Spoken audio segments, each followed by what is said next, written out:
Welcome back, everybody. You got William and Nyman here from the Block Runner. We're going to talk about Polkadot and Moonbeam and Glimmer and River and And Kusama. Kusama and freaking Dude, Bubaba. Like, there's just Alibaba. There's just too yeah. much going on so these are the tokens that could potentially do over, 50x, 100x within the next year just because of how early of it how is. early it is. Like we were just looking at Moonbeam and they're not launching until quarter two 2021 and they're talking about all these tokens that is needed to make Moonbeam run.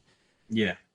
And Because if you so listen to our podcast in the past, we've been talking about the issues of Ethereum because we're Ethereum developers, right? We understand there's some serious issues with the scalability portion of it that hampers business. Like, we can't operate how we would like because of that.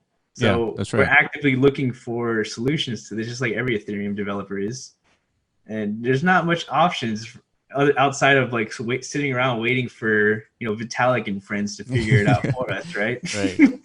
So we've kind of already dabbled into the layer 2 options in the past. So now it's kind of like the focus is more on figuring out how is the Ethereum developer community expected to like migrate onto the Polkadot ecosystem, right? And actually utilize their scaling features. Yeah, So absolutely.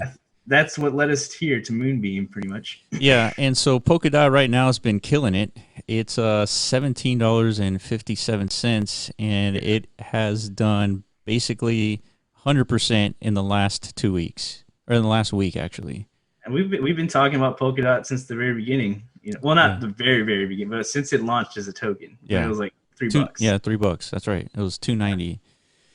All So right. we always recognized Polkadot as far as like its value add and potential of it. And we were aware of Gavin Wood, but I think just now we're starting to actually penetrate into it, understand Yeah. mechanics of it, which Yeah, is and one of the things that caught our eye was Moonbeam, which is what looks like to be the onboarding tool set for Ethereum developers to launch on Polkadot. mm-hmm. And so one of the things that Polkadot has Polkadot needs, like from a developer, is to be on a parachain. So you have to connect your blockchain to Polkadot via a parachain network, and Moonbeam allows you to do that using their parachain slot. And in order to get a slot, I think you have to collect a certain amount of dots and then be like approved or something like that. But Yeah, we're still figuring, but that's always been the biggest interest for me, and it's going to be. We still need to wrap our heads around the whole process 100%. But the big thing is how these parachain slots, because they're limited. There's not like an unlimited supply of parachain slots, right? So at least in the beginning, why the Polkadot ecosystem decided to limit it, I'm not 100% sure, but I'm pretty sure it's just to manage the growth of yeah, it yeah, I and think like make so. sure the network grows at a steady pace. But regardless, there's an auctioning process for projects to acquire the slots needed. Um, so we're starting to see with Moonbeam something interesting is happening. They're kind of like doubling their project in a sense by also using the Kusama network. Yeah, here we go. So the Kusama network, which is about to launch this token called River, Mm-hmm. and let me see if we can. So yeah, so Moon River is going to be on the Kusama network, which the Kusama network is basically a mirror of the Polkadot network, except it's what they call the Canary network. It's a testing ground for a bunch of projects. Yeah, man, it's so that's kind of what I think a lot of people were sleeping on Kusama. Yeah, You hear testing environment, you think like no big deal, right? Like, who wants to invest in a testing environment, right? But if you look back in Kusama's price history, it's 1000x since its inception. yeah, yeah. Since It's January 20th, it's yeah, done 1,000x. something like that, something along those lines. But so something is happening to Kusama in the sense that it's growing so big that it's no longer being regarded as like a testing environment. It almost feels now like it's just more of like a more of like a community run Polkadot clone in a sense. You know what I mean? It feels almost like the sushi swap of the Uniswap universe. You know what I Yeah, mean? yeah, that's right. It's like the fork of the Polkadot ecosystem with more of like a community-run governance model, Right. Right. which is very fascinating. So it's like they're using all the cutting-edge technology developed by Gavin Wood and friends, Yeah. but then they're decentralizing who's actually, running the network. Right. That's where the value explosion has come from. Yeah, so there has a 10 million token supply, and there's a 5% uncapped annual inflation rate. And then what's interesting is that the transaction fees, 80% of them get burnt, and 20% goes to the treasury. So what's really interesting about what Moonbeam is doing, aside from what the tools are providing for Ethereum developers, is they sort of mirrored their token to the actual Polkadot live network for Moonbeam. So Moonbeam has two. Like it will exist on the Kusama network for the testing ground for all the developers, and then once it passes through those tests, then they can fully launch onto the Polkadot's ecosystem under Moonbeam, and then they have their own separate token for the live network, which is called Glimmer. So Glimmer is River, except Glimmer is on the live Polkadot network, and River is on the Kusama network. Correct, and they're both. I think of them as Ethereum as far as their utility. It's the incentive asset underlying like the whole ecosystem.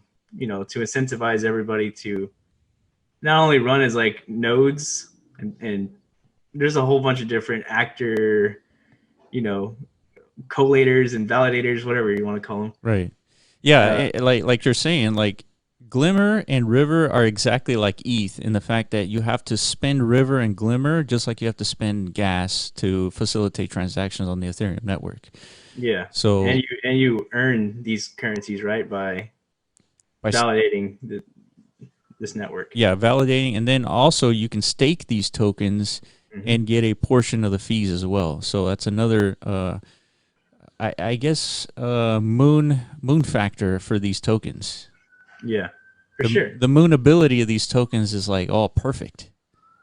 Yeah, 100%. The only thing different between the two is the allocation.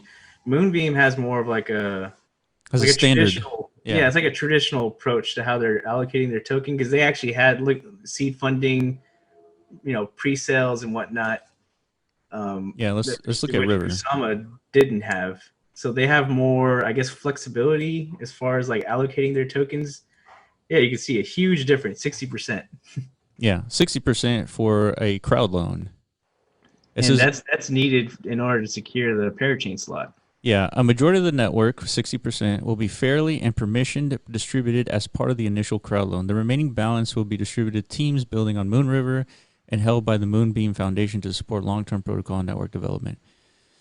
So, so the tokens, the tokenomics are very similar in the sense of how they exist and how there's a 5% inflation for each one, but the distribution is different.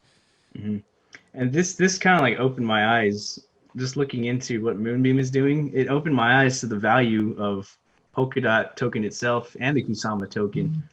We recognize the value of the network that was being built. We didn't really know, by being token holders, it grants you access to these parachain auctions, to be able to participate in them.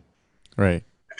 Which is huge. I mean, if you can imagine, as this ecosystem grows, and the cap parachains continues to expand, you're going to see more and more competition for these parachain slots. Yeah, absolutely. By being a native token holder of the Polkadot and Kusama network, like that is a huge opportunity to be in that position, to capitalize on these projects in their earliest stages.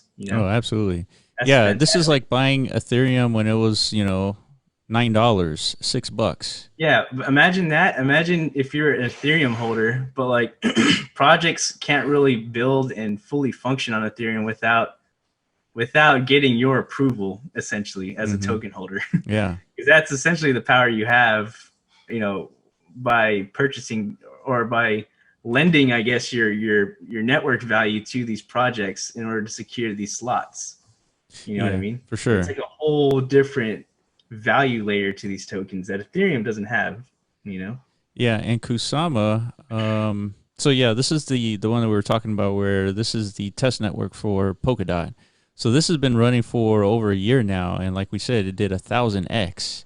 And this is where you'll see projects that deploy on Polkadot are first deploying in Kusama. So it's sort of like the signal to the next potential run for any Polkadot project. So this is another thing to keep an eye on. So we talked about Dot, we talked about the tech in Moonbeam, and then we talked about the Moonbeam's tokens, which are River, which is on Kusama, and then Glimmer, which is on Polkadot. Mm-hmm. So we talked about a lot. And we're already seeing Moonbeam. Moonbeam mainnet hasn't launched officially, probably for like a few months. Yeah. Since Q2.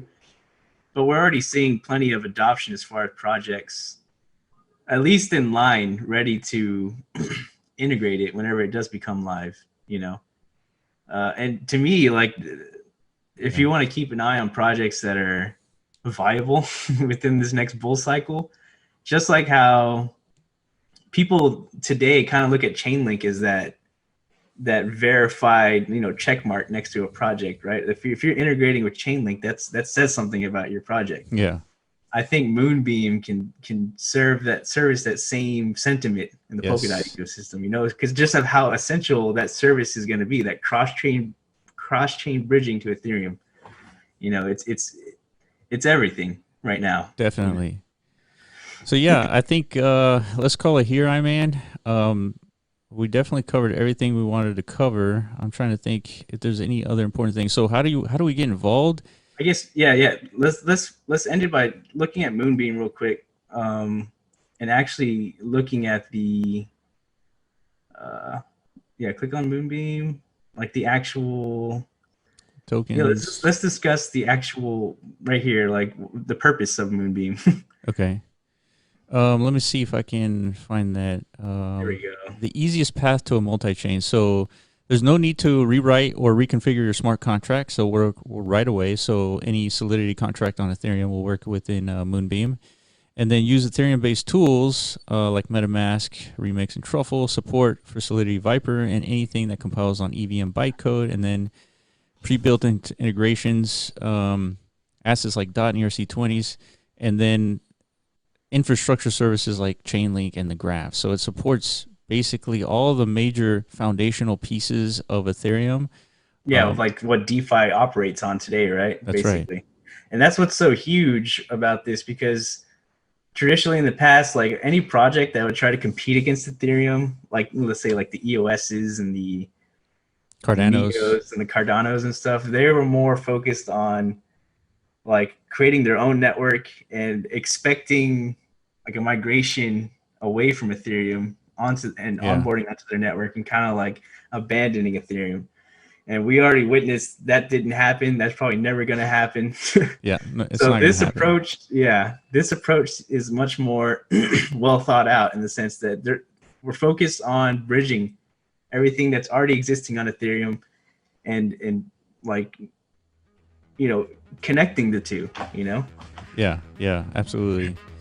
All right, that covers everything we want to talk about today. Make sure you follow us on Twitter at The Block Runner and also at MetaZone.io. Thank you guys for watching. Like, subscribe, do all those things, and we will catch you on the next video. All right, we're out. Peace.